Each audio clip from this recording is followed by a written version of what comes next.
अस्सलाम वालेकुम, मैं हूं रसवाल हसन। अमेरिकी सदर डोनाल्ड ट्रंप इस वक्त पागलपन का शिकार हो चुके हैं और ये जो ईरान के ख़िलाफ़ महाज खोला था, ईरान के ख़िलाफ़ कामयाबी नहीं मिली, नाकामी मिली है और इस नाकामी का मलबा अब जो उनकी टॉप मिलिट्री कमांड है उसके पर डाला जा रहा है। नस्ला उनके ऊपर गिराया जा रहा है और एक एक करके वहाँ से लोगों की छुट्टी कराई जा रही है। ये अमेरिकी सदर ने टॉप मिलिट्री कमांड के अंदर से लोगों को खारिज करना शुरू कर दिया है और अभी तक की रिपोर्ट्स के मुताबिक 4-5 नेवी से और उससे पहले आर्मी से जो टॉप मिलिट्री कमांड है, जो टॉप की लीडरशिप है, फौजी जर्नल है, उनको खारिज कर दिया गया। इसके बारे में बड़ी अहम तरीन मालूमात मेरे पास मौजूद है। इसी दौरान आपको बताया कि एक खबर सामने आई कि अमेरिकी सदर डोनाल्ड ट्रंप ने अमेरिकी एस्टैब्लिशमेंट से एटम बम के कोड मांगे और एस्टैब्लिशमेंट ने अमेरिकी सदर को कोड देने से इनकार कर दिया। इस खबर की हकीकत क्या है, इसके बारे में बड़ी अहम तरीन मालूमात। ईरान की जानिब से एक बार फिर से field marshal army chief general Asim Munir से रब्ता किया गया और यह वाज़ेह हो गया है कि इंटरनेशनल लेवल के ऊपर शहबाज शरीफ की कोई औकात नहीं और field marshal army chief general Asim Munir असल में लीड कर रहे हैं। इसके बारे में बड़ी अहम तरीन मालूमात मेरे पास मौजूद है, वो आपके साथ में शेयर करता हूँ। सबसे पहले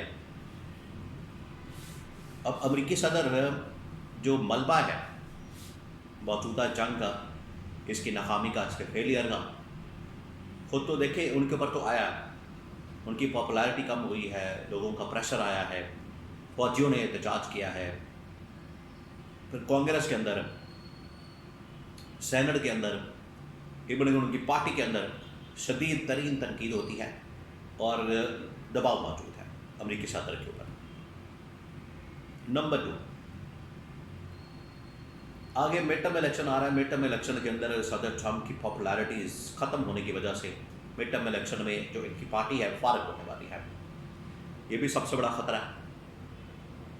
तीसरा, उनका एक स्कैंडल सामने आ गया, एक तो नाकामी, दूसरा ये पॉपुलैरिटी में कमी, तीसरा ये स्कैंडल कि डोनाल्ड ट्रंप इस जंग को पहले दिन से लेके आज तक इसको एक ट्रेडिंग टैक्टिक के तौर पर इस्तेमाल कर रहे हैं।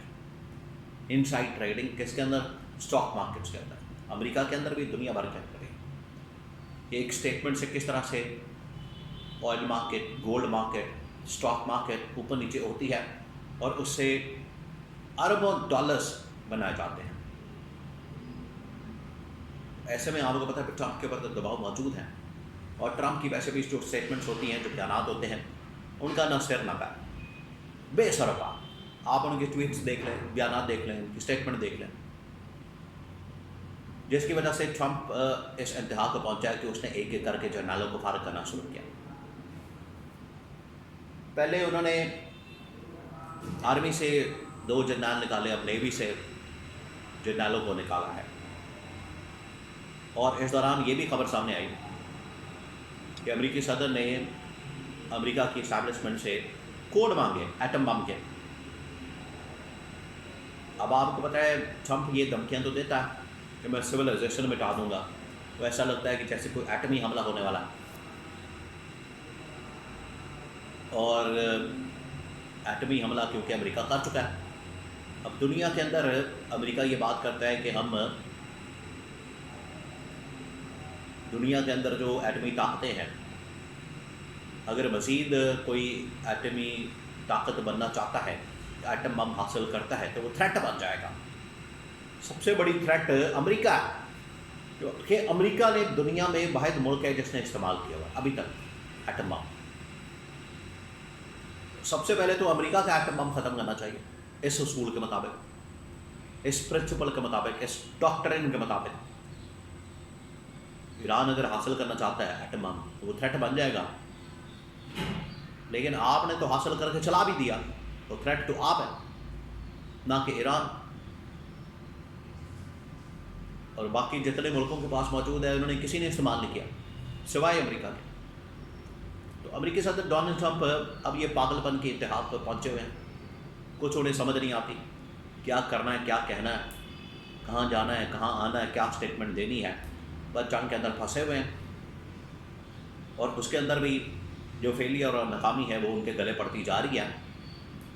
और ये जो नाकामी है उसकी वजह से अब वो क्या कर रहे हैं, जर्नलों को फारिग कर रहे हैं, और दूसरा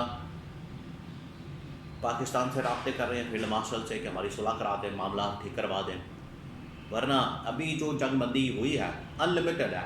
पहले तो 2 हफ्ते की हुई थी, अब उन्होंने क्या अनलिमिटेड है। अब वो हमला ही नहीं करना चाहते। अमेरिका अब इतनी बुरी तरह से इसके अंदर फंसा है, अब वो हमला ही नहीं करना चाहता। उसको पता चल गया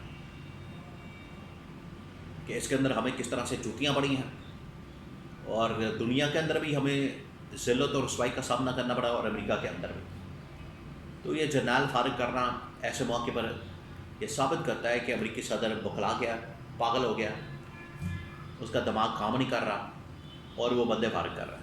ऊपर से उसका स्कैंडल, ये पॉली मार्केट के अंदर जो कि स्टॉक मार्केट को ऊपर नीचे करना, स्टेटमेंट के थ्रू इनसाइड ट्रेडिंग करना और लूट मार अंदर करना, पैसा बनाना, ये किया जा रहा है। वरना डील करनी होती तो ये जब जेडी वेंस ने यहाँ पर बिल्कुल लास्ट स्टेज के ऊपर पहुँचे, डील होने लगी, साइन होने लगे, इसने कॉल करके वापस बुला लिया जेडी वेंस को, नायब सदर को, इस्लामाबाद से। ये अब सिर्फ डिप्लोमेटिकली इसको इस्तेमाल कर रहा है, इंटरनेशनल मार्केट्स के अंदर इसको इस्तेमाल कर रहा है, और इसमें कुछ नहीं बचा। ना ईरान इनके कंट्रोल में आने वाला।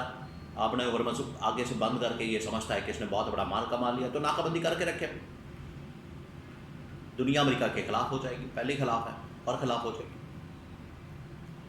इधर जो पाकिस्तान के अंदर सूरत हाल है, इसमें फील्ड मार्शल मुकम्मल तौर पर कंट्रोल में आ चुके हैं। वही बात इमरान खान वाली कि पाकिस्तान में ताकत का मरकज़ और महवर कौन है, इस्टेब्लिशमेंट पाकिस्तान की, और उसी ने सब कुछ कंट्रोल किया हुआ, और उसी से अब राब्ता हो रहा है। ये सूरत हाल है। तो अब अमेरिकी सदर का ये कहना कि जब तक ईरान डील नहीं करता हम नाकाबंदी जारी रखेंगे, ये भी किस्म की जंगी थ्रेट है, ये भी किस्म की वॉर की थ्रेट है। तो ईरान डटा हुआ है। ईरान ने कहा कि ठीक है, हम भी इसी मैदान में हैं, यहीं हैं, आप भी बैठे रहे, हम भी बैठे रहते हैं। तो अब ये मामला फंस गया, डेडलॉक है मुज़ाकरात की टेबल के ऊपर। लेकिन अमेरिकी सदर का टांग निकल गया, और जर्नलों को फारिग करना उसकी नाकामी, फेलियर का सबसे बड़ा सबूत है।